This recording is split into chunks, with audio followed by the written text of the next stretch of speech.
Bonjour à tous, vous êtes ici sur Décoder l'écho et aujourd'hui j'ai le plaisir de recevoir Samuel Furfari pour son livre Énergie, mensonge d'État, la destruction organisée de la compétitivité de l'UE. Donc cette vidéo s'inscrit dans une recherche qui vient tout juste d'être entamée où je change un peu de sujet, où je m'intéresse aux questions, on va dire, climatiques mais au sens large avec l'ensemble des politiques qui y sont afférentes. Samuel Furfari, bonjour et merci d'être là. Merci pour l'invitation. Samuel Furfari, est-ce que vous pouvez vous présenter pour les personnes qui nous regardent et qui ne vous connaissent pas? Pas encore. Alors, j'ai fait des études d'ingénieur dans l'industrie chimique. Ensuite, j'ai fait un doctorat dans le domaine de l'énergie parce que c'était l'époque où on pensait qu'il y avait plus de pétrole. Et donc, c'était un sujet chaud. Et ce qui m'a permis de rentrer à la Commission européenne où j'ai travaillé 36 ans toujours dans la politique énergétique. Et donc, en 36 ans, on fait un peu de tout, quoi. J'ai travaillé dans tous les domaines de la politique énergétique, y compris les énergies renouvelables, y compris les économies d'énergie. Et donc, quand je parle de cela, je parle de quelque chose qui était mon métier, y compris le changement climatique, les centrales électriques, etc. J'ai eu aussi la chance d'être appelé à l'université pour donner cours. Et donc, j'ai donné cours à l'Université libre de Bruxelles, où j'avais étudié d'ailleurs pendant 18 ans. J'ai donné le cours de politique et géopolitique de l'énergie.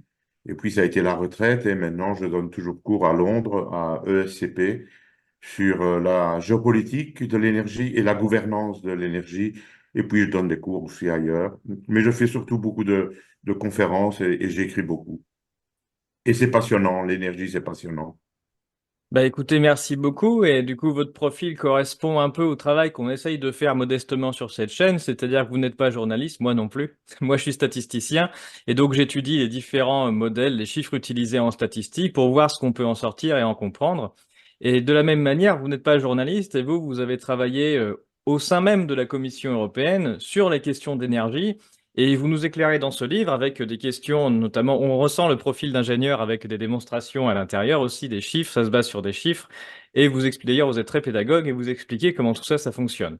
Et alors, ce qui est frappant, vous le répétez énormément de fois dans votre livre, vous dites que l'Europe s'est construite pour proposer, pour répondre plutôt à la nécessité d'une énergie abondante et bon marché. Alors aujourd'hui, Je on- vois que vous avez lu le livre.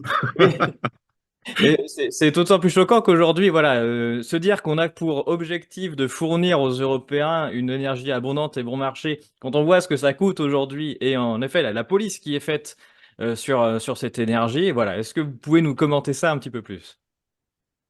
À la sortie de la Deuxième Guerre mondiale, on s'est aperçu que il fallait tout reconstruire et il fallait travailler, il fallait remettre en état l'Europe qui avait été détruite par les deux guerres mondiales pratiquement. Et donc, il fallait faire en sorte de disposer d'énergie abondante pour pouvoir réaliser tout cela. Et les politiciens de l'époque, qui écoutaient les ingénieurs sans doute, ont compris qu'il fallait faire en sorte que l'Europe dispose d'énergie. Et c'est pour ça qu'on a commencé par le traité CECA, en disant bah, on va créer un vaste marché du charbon. C'était l'énergie de l'époque qu'on avait, hein. Et donc voilà, il fallait redynamiser l'Europe avec, en utilisant l'énergie du charbon pour pouvoir construire des centrales électriques et tout faire fonctionner. Puis on s'est aperçu qu'il y avait une nouvelle énergie, une énergie scientifique, l'énergie atomique, et les fondateurs de l'Europe se sont dit, mais on doit travailler ensemble pour utiliser et exploiter cette source d'énergie. Et c'est comme ça qu'ils ont signé le traité Euratom en mars 1957, excusez-moi, il faut que je traduise en français.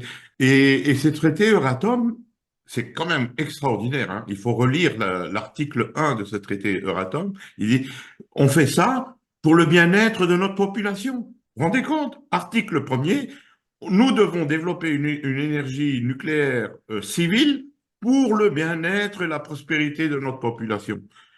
Ça n'a rien à voir avec le changement climatique. Aujourd'hui, on utilise le changement climatique pour dire qu'on a besoin du nucléaire. Mais c'est farfelu. On a besoin du nucléaire parce que la population a besoin d'énergie abondante et bon marché. C'était le bon sens même.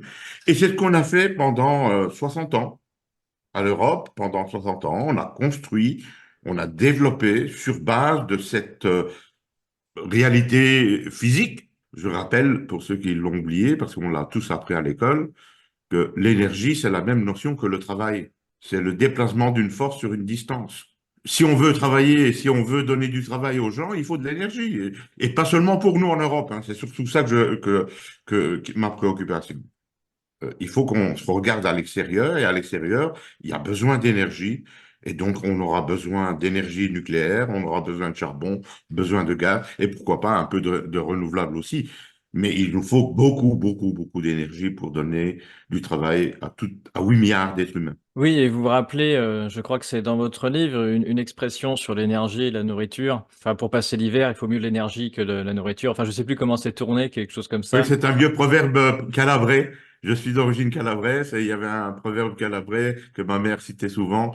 Celui qui a du feu résiste, celui qui a du pain ne résistera pas parce que le pain disparaîtra. Dans les différents travaux qu'on a menés sur cette chaîne, j'ai tout montré, enfin, qui m'a étonné, une corrélation parfaite entre le décès des personnes âgées et, et quand il y a des coups de froid, même dans un pays aussi développé que le nôtre en France. Et en effet, ça montre une certaine réalité où on a quand même besoin d'énergie primaire de toute façon, rien que pour se chauffer et pour passer les moments difficiles. D'ailleurs, à ce sujet, tout ça, c'est plein de bon sens. Et puis, je vous amusais aussi un peu à rappeler, voilà, le besoin d'énergie et finalement que l'énergie contenue même dans, par exemple, 1 litre de pétrole, c'est énorme. Et il faut compter en nombre de personnes que ça remplace. Et que finalement, l'énergie a été distribuée et mise en place pour tous de façon à éviter à l'humain de faire certains travaux et pouvoir, voilà, mécaniser pour en passer à d'autres.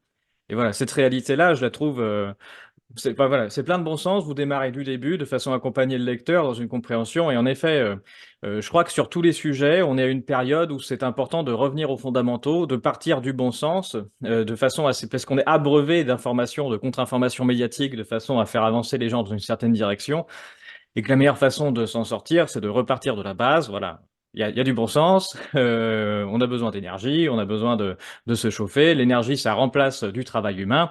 Donc, si on veut éviter d'avoir des gens enchaînés au bout des laisses ou bien de faire travailler même des animaux qui servaient à une époque, bah voilà, il faut trouver une source d'énergie pour nous aider.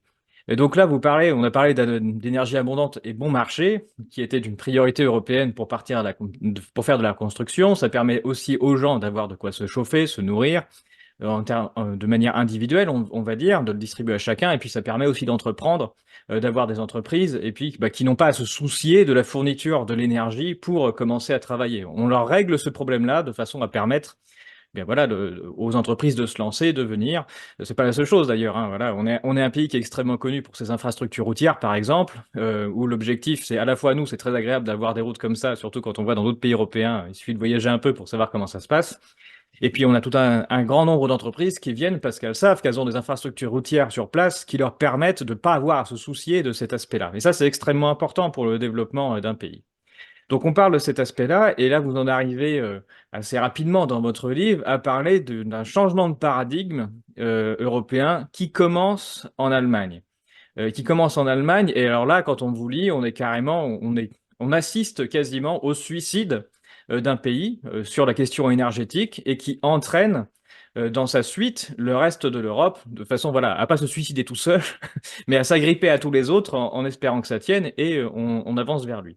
On avance avec lui au bord du précipice. Voilà, je vous laisse développer un peu cette partie voilà, qui permet d'ouvrir un peu les yeux sur ce qui est en train de se passer et dans quel sens va, on va dire, la propagande médiatique qu'on a actuellement et d'où ça part. J'étais entre 94 et 2000 responsable du développement durable et de tout ce qui va avec, hein, y compris le changement climatique, à la Direction générale de l'énergie, hein, je précise. Hein. Je n'étais pas le responsable du climat, j'étais en charge du climat à la Direction générale de l'énergie. Et j'ai donc commencé à voir ce changement un peu à la fois anodin et de plus en plus prégnant du poids de l'Allemagne dans ce domaine, avec évidemment des gouvernements qui étaient en partie dirigés par des écologistes. Et donc forcément, ça se ressentait dans toutes les relations qu'on avait avec l'Allemagne. Et un peu à la fois, c'est devenu le leitmotiv, et c'était uniquement plus que ça. Tant et si bien que, à un certain moment, euh, avant, c'était géré, tout cela était géré par la Direction générale de l'environnement, et puis on a même créé une Direction générale du changement climatique. Donc c'était vraiment une explosion avec de plus en plus de fonctionnaires travaillant sur ces dossiers, avec, je l'ai bien vu, avec de plus en plus d'Allemands dans tous ces dossiers, y compris dans mon équipe, hein. Quand je m'occupais de l'isolation des bâtiments, enfin de la performance énergétique des bâtiments, ben, on nous a envoyé un fonctionnaire allemand. C'était un fonctionnaire allemand qui travaillait pour moi dans mon équipe sur la performance énergétique des bâtiments.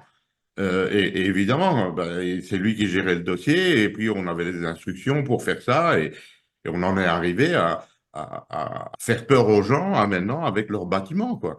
Bon, au début, c'était encore assez rationnel parce qu'on disait, après tout, on doit isoler les bâtiments. Mais aujourd'hui, vous voyez bien la dérive totale où on contrôle tout et vous ne pourrez bientôt plus ni vendre ni louer un bien qui ne respecte pas des normes excessives d'efficacité énergétique.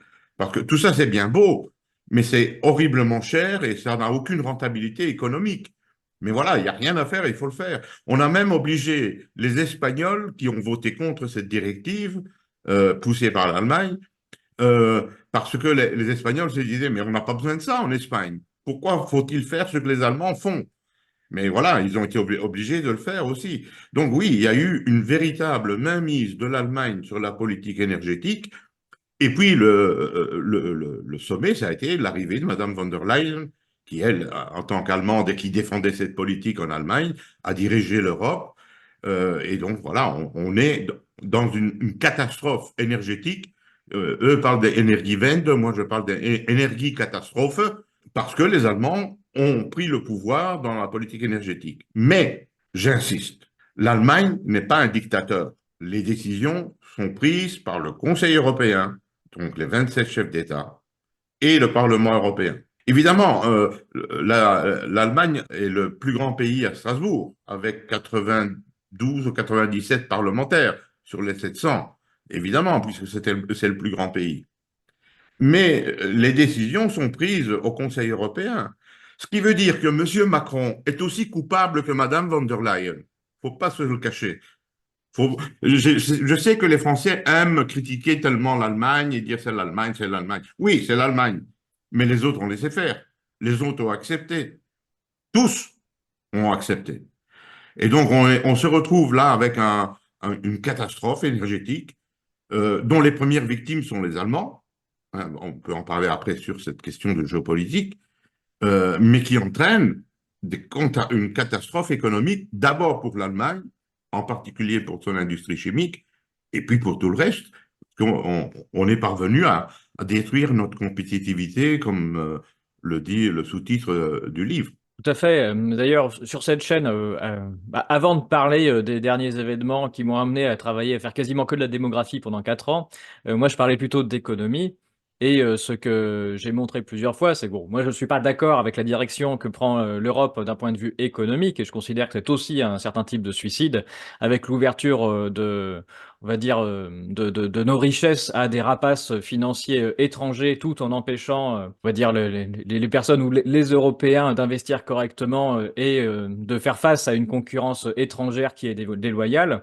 Et bien souvent, en économie aussi, on se cache derrière l'Allemagne, ou les politiques français se cachent derrière l'Europe en disant que c'est la faute de l'Europe. Mais si on regarde qui écrit les différents traités du point de vue économique, qui veut les mettre en place et qui les vote, ce sont des Français, dans l'écrasante majorité. Et à la tête de l'Europe, même pas que de manière imagée, actuellement, c'est Thierry Breton depuis un certain nombre d'années qui est français. Et donc, sur tous les sujets, bien souvent, la France est en fait à la tête, est à la pointe des décisions qui sont prises, parce qu'en plus, on a une grosse force d'ingénierie, on a une très grosse force de frappe, et on s'amuse à se cacher derrière l'Europe et l'Allemagne, alors que derrière, on pousse. Et donc, Oui, c'est un tout à classique fait. sur tous les sujets. Voilà, Oui. de présenter l'Europe comme, on va dire, le grand méchant qui nous imposerait des choses, alors que ce sont bien des Français qui poussent pour aller dans cette direction-là et assez fortement. Vous avez utilisé un terme qui n'est pas anodin, on va peut-être passer quelques minutes dessus, c'est vous avez parlé évidemment du développement durable, mais qui est moi, quand j'ai commencé ma carrière de statisticien, c'était le mot à la mode, le développement durable. D'ailleurs, on a apporté une certaine critique, puisqu'on va dire les indicateurs pour le mesurer n'étaient pas satisfaisants, notamment le PIB, voilà, qui n'est que du fric qui circule et dont on ne peut pas vraiment maîtriser l'endroit où il arrive. Et on peut avoir un gros PIB ou un PIB par habitant sans jamais que ça atteigne hein, les gens et qu'il n'y ait pas de développement, on va dire, de bien-être. des personnes du pays. Donc voilà, il y a tout un tas de critiques. Il y a le rapport Stiglitz qui a été sorti il y a maintenant peut-être 15 ans à ce sujet, qui proposait d'autres indicateurs. Mais voilà, on va même plus loin, puisque même la notion de développement durable, qui était critiquable dans les indicateurs qu'elle proposait, puisque c'est assez dur à mesurer, et bien finalement, on a changé de paradigme pour laisser tomber le développement, pour abandonner au fur et à mesure du temps, ça c'est intéressant, ben, le principe du développement. Qui voilà, on n'est pas obligé de coller le développement à juste un aspect monétaire, mais qui devrait être un ensemble de bien-être de la population mesurable de différentes manières. Et même ça, on a abandonné le principe de développement durable pour passer à autre chose. Ça, je trouve ça intéressant. Oui, je me souviens très bien de quand ça fait tilt dans ma tête. J'étais en Italie dans une conférence et j'entendrais ce mot à répétition, hein, sustainability, sustainability. Je dis, mais qu'est-ce que c'est de ça? Ah, j'avais travaillé sur ce dossier au développement durable. Je suis arrivé en 94 et le rapport Brundtland, c'était 87, je crois, hein, donc juste quelques années après. Et là, j'ai réalisé lors de cette conférence en Italie le piège. Euh, Durable est un qualificatif de développement. On veut faire du développement, c'est indispensable pour donner à manger à 8 milliards d'êtres humains. On doit faire du développement, mais il faut que ce développement soit durable, c'est-à-dire qu'il respecte la dimension environnementale, la dimension sociétale, mais également les aspects économiques. C'est ce fameux triangle. On ne peut avoir du développement durable que si les trois sont satisfaits en même temps. Et puis, on a progressivement, quand je dis on, ça veut dire les Allemands et les écologistes, ont progressivement abandonné le mot développement pour transformer un qualificatif en substantif. Et aujourd'hui, c'est partout. On ne parle plus que de durabilité en évacuant la notion même de développement. Vous voyez bien que tout ça, ce n'est pas anodin. Ce qu'on veut, c'est arrêter la croissance économique parce qu'en même temps, on va arrêter la croissance démographique au prétexte de faire du bien à l'environnement. Moi, je pose une question. Où fait-il mieux vivre? À Paris, où on n'arrête pas de dire que c'est pollué, ou bien à Kinshasa? Là, on vient vous dire, ah, il y a des particules fines à Paris, et à Kinshasa, vous pensez qu'il n'y en a pas? Et donc, on a inversé toute cette logique pour en fait arriver au malthusianisme à travers la décroissance économique. C'est ça le piège. C'est pas vraiment sauver la planète, c'est dire qu'il faut arrêter la croissance économique. Tant et si bien que le 17 mai de l'année dernière, Madame von der Leyen, au Parlement européen, dans une réunion organisée par les écologistes, qui s'appelait Beyond Growth, au-delà de la croissance, a déclaré que le Club de Rome nous avait prévenu que nous devions arrêter la croissance économique et la croissance de la population. Voilà le fond du problème de Madame von der Leyen. Il faut arrêter la croissance économique et arrêter la croissance de la population. Peut-être pas pour tout le monde, hein. Oui, c'est peut-être pas pour tout le monde, vous avez raison. D'ailleurs, à ce sujet, alors on a reçu sur cette chaîne Pierre-Antoine Plaquevent qui nous a fait un retour historique de cette vieille idée. D'ailleurs, vous en parlez aussi. Quand vous avez introduit vos propos en disant que vous avez démarré votre carrière au moment où on pensait qu'il y aurait plus de pétrole. Et voilà, ce fait-là que j'avais oublié, c'est que bah, qui nous prévenait, nous disait il faut faire très attention parce qu'il y aura plus de pétrole, ce sont les mêmes, c'est-à-dire le Club d'Europe à l'époque. Et finalement, toutes ces idées-là, on va dire urgentistes, où il y a toujours une urgence pour, on va dire, contrôler la population puisqu'elle se développe trop vite, qu'il y a trop de choses, tout ça, ça démarre. Enfin, on peut remonter dans le temps et ça fait longtemps que qu'on nous prévient de ce genre de choses. Alors à chaque fois en changeant de catastrophe, hein, qui va nous arriver, il n'y a plus de pétrole. Voilà, je sais pas, moi, il y aura. Actuellement, c'est le réchauffement climatique, mais il y a beaucoup de choses qui vont dans ce sens-là. Mais voilà, vous nous rappelez que c'est quand même une vieille idée. D'ailleurs, Malthus, c'est pas tout jeune, on est trop nombreux, qu'il y a trop d'humains sur Terre, trop de bouches à nourrir. Bon, ce trop, c'est nous et c'est pas eux, hein. C'est-à-dire que voilà, ils sont bien en train enfin, on a un ensemble de clubs qui sont d'ailleurs des gens qui sont extrêmement puissants, extrêmement riches, qui se félicitent les uns les autres de leur bonne réussite, mais tout en disant que les autres sont trop nombreux et que voilà, le gâteau à partager, c'est pas possible parce qu'il y aurait trop de monde. Et donc ça pilote quand même d'une certaine manière avec bon. Il y a tout un tas de rendez-vous qui sont prévus où on présente ce genre de choses. Pareil du Club de Rome, il y en a plein d'autres, hein, où on a des puissants qui se réunissent pour se féliciter et puis expliquer tout ça. Mais donc, il y a une culture qui est, enfin voilà, j'appelle ça une culture, c'est-à-dire un ensemble de personnes qui partagent des idées depuis longtemps et qui en discutent, qui tournent autour de cette idée. Et du coup, c'est du malthusianisme de dire, voilà, les trop de bouches à nourrir, ils sont beaucoup trop nombreux. Ça va même plus loin. Vous évoquez le mot, il apparaît une fois dans votre livre, sur le fait que bah, pendant la crise 39-45 et même avant les années 30, ceux qui ont pris la tête de l'Europe, d'ailleurs ça partait d'Allemagne, bon, le fait que ce soit aussi l'Allemagne qui pose problème, c'est peut-être plutôt un hasard historique, j'en sais rien, ou alors c'est les mêmes, mais vous arrivez jusqu'à les questions du nazisme. Bon, les années 30, je ne sais pas si tout le monde le sait, mais même avant l'apogée du nazisme, on va dire en Europe, c'était l'idée eugéniste malthusianiste avait déjà fait son chemin depuis tout un tas d'années, hein. Il faut reprendre les anciens écrits et l'ambiance générale européenne de cette époque-là. Mais voilà, du coup, vous placez ce mot un petit moment dans votre bouquin, mais donc ça va même plus loin que le malthusianisme, puisque c'est de l'eugénisme. À partir du moment où on considère qu'il n'y a plus d'énergie abondante et bon marché pour toute la population, c'est-à-dire même les plus pauvres, et que finalement bah, tout est de plus en plus cher et que donc on limite le développement, mais on ne limite pas le développement des riches. Eux, ils ont toujours de quoi se nourrir et puis bah, subvenir à leurs besoins et de toute façon avoir tout ce qu'ils veulent. Mais donc c'est-à-dire que la pression qui est mise par cette question énergétique, elle est chez les pauvres. Donc c'est du malthusianisme, mais que voilà sur les plus pauvres et ceux qui meurent de faim, ce qui arrive à des idées qui sont eugénistes, c'est-à-dire voilà c'est ce que pensent un certain nombre voilà de personnages de cette idée-là, c'est le principe de la survie du plus apte, un certain darwinisme humain appliqué, voilà. Les méritants, eux, ils ont ce qu'ils veulent, mais ce qu'on limite, c'est bah, l'arrivée et le développement des pauvres actuellement. Oui, et ce qui m'a surpris, c'est que les partis de gauche ne se rendent pas compte que, en fait, ceux qui sont pénalisés par toute cette politique de décarbonation, ce sont les pauvres. Alors, ils prétendent lutter contre le grand capital, mais en fait, on favorise les grosses entreprises qui s'enrichissent grâce aux subsides publics et au détriment des pauvres. La pauvreté énergétique euh, devient dramatique en Europe. Les gens ne savent plus se payer le minimum pour vivre parce que le prix de l'énergie a explosé.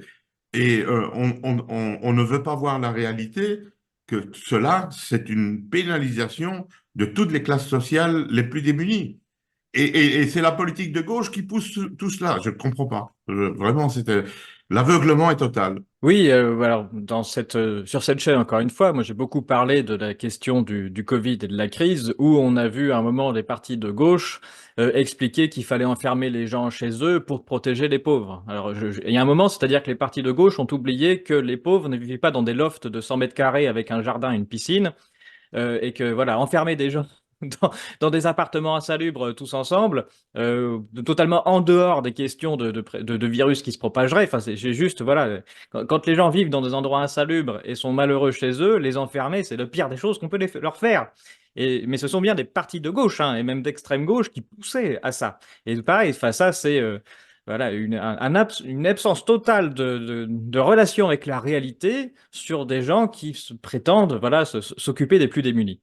Oui. Ça, c'est parce qu'il y a dans la population, depuis toujours, une détestation des entreprises pétrolières.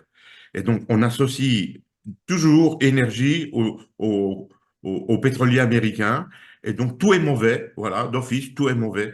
Alors que si on n'avait pas de l'énergie abondante et bon marché, ben, ça serait une véritable catastrophe pour tous.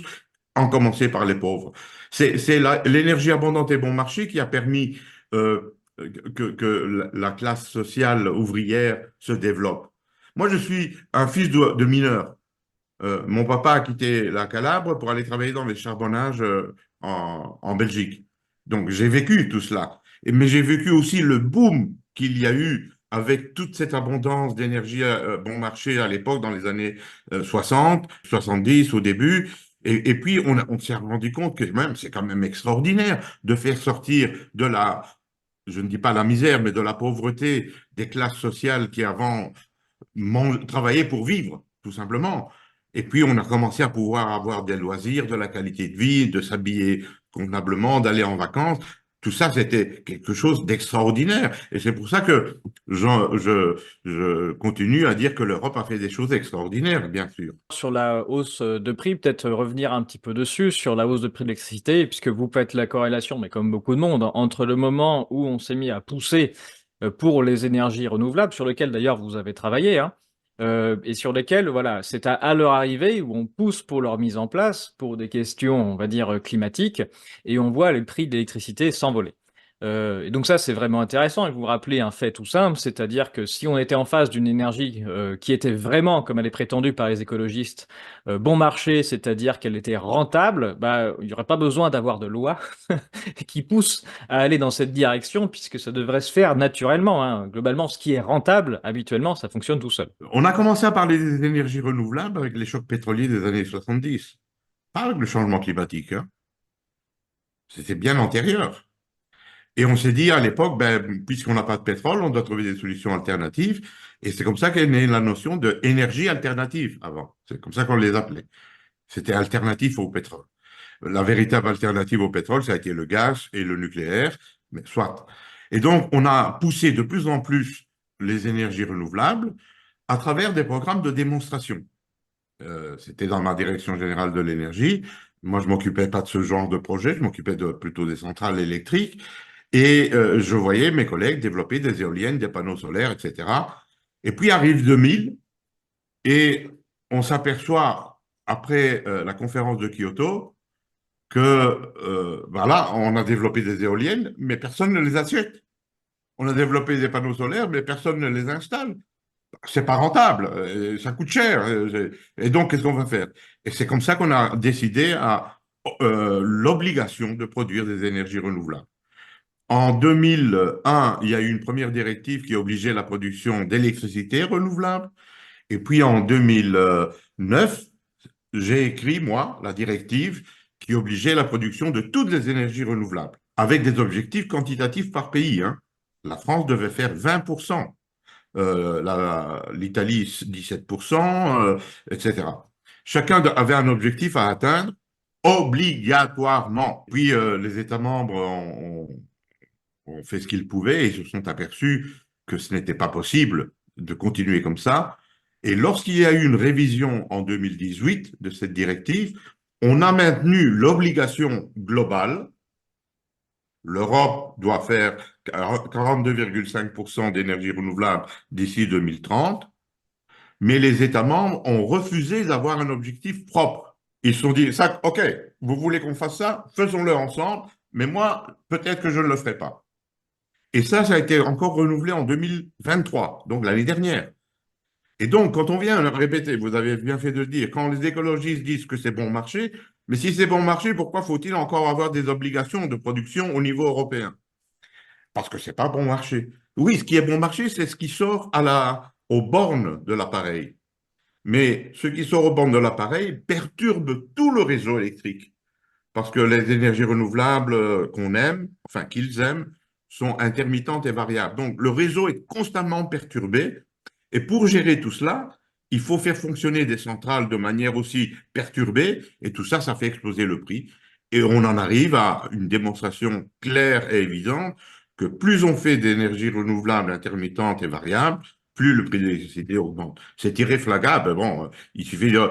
moi, j'ai publié les graphiques depuis des années là-dessus. C'est clair. On vous parle de bon marché parce qu'à la sortie, mais il faut regarder l'ensemble du système électrique. Et là, c'est une véritable catastrophe.